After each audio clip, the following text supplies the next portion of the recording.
Relationship between environment and ecosystem. Environment is a broad concept.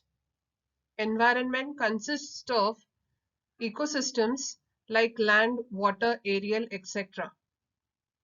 Now we have studied an example where we found that a bird is a part of both water ecosystem as well as aerial ecosystem. So similarly, terrestrial ecosystem or land ecosystem may interact and overlap with marine or freshwater ecosystem. So in a food web, we may have various food chains in which we may have different ecosystems like land, water, aerial, etc.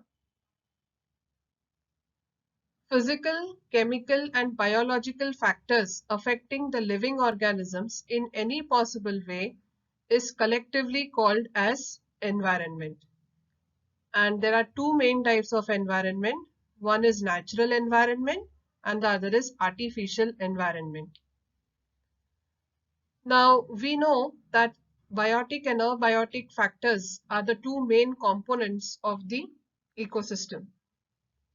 And abiotic factors include the non-living parts of the environment that have major influence on the living organisms.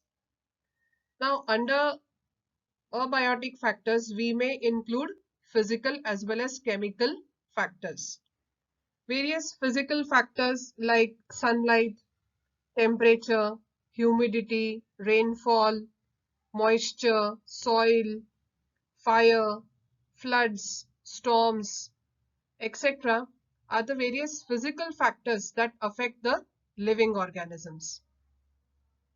Similarly, we have even got chemical factors like oxygen level, the various nutrients, the pH, salinity as the factors which affect the living organism. So physical and chemical factors will be included in the abiotic factors.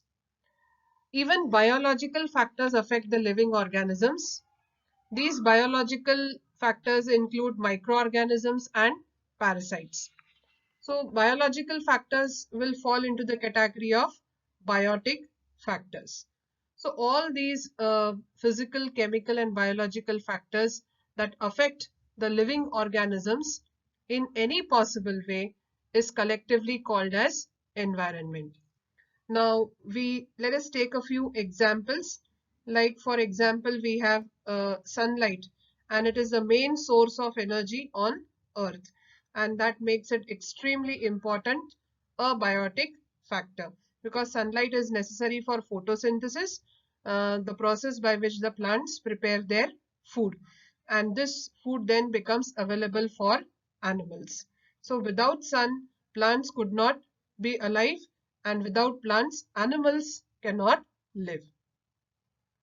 Similarly, oxygen is another important abiotic factor for all living organisms. Without oxygen, the existence of animals cannot be visualized.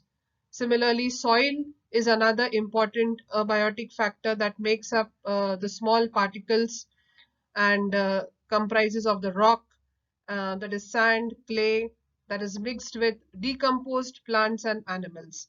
And this soil contains all the nutrients for the growth of plants. Temperature is another important abiotic factor, and it is strongly influenced by sunlight, and it plays a very important role for the animals that cannot regulate their own body temperature, like reptiles, that is the cold-blooded animals.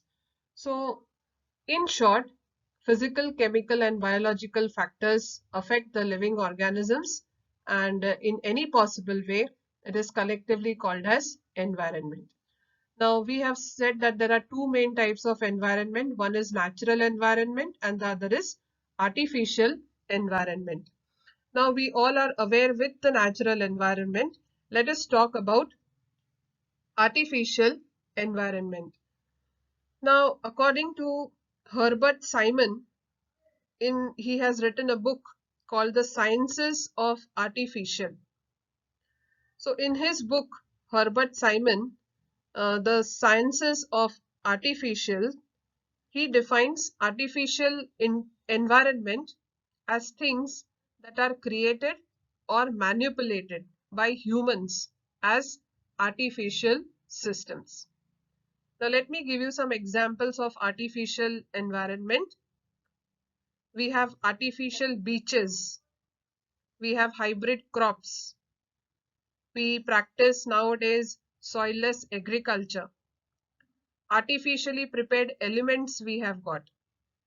Zoos, sanctuaries, aquariums, all are examples of artificial environment.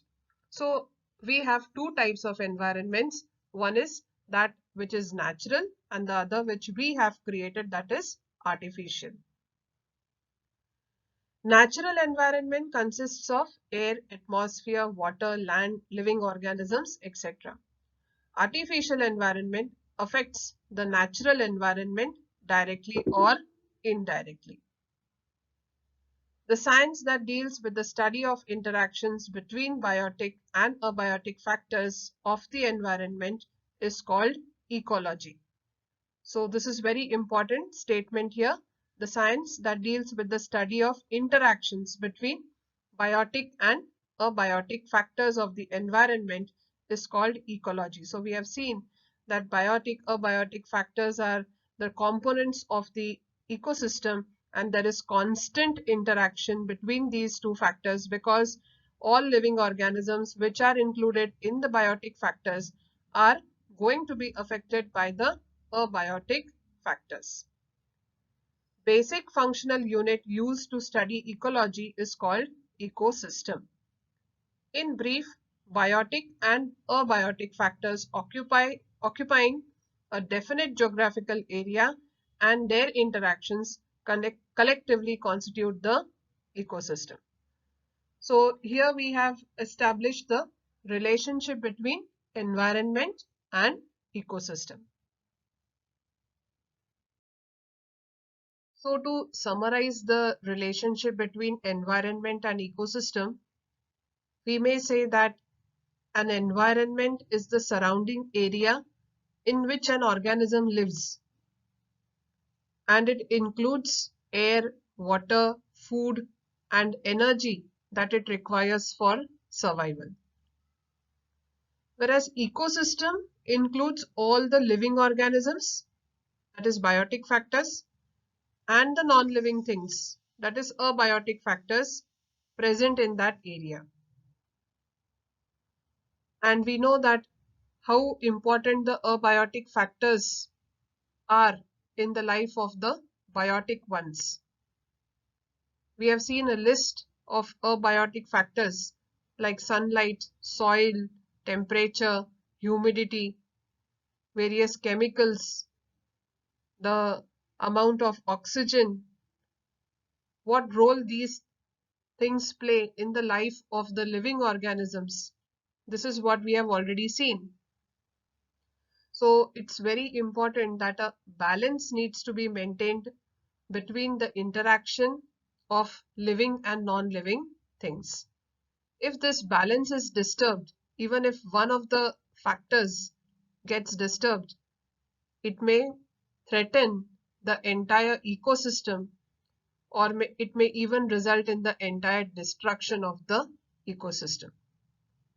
So this is what is the relation between the two, and we come to the end of this topic here, and we shall continue with a new topic tomorrow, that is environmental conservation. Thank you.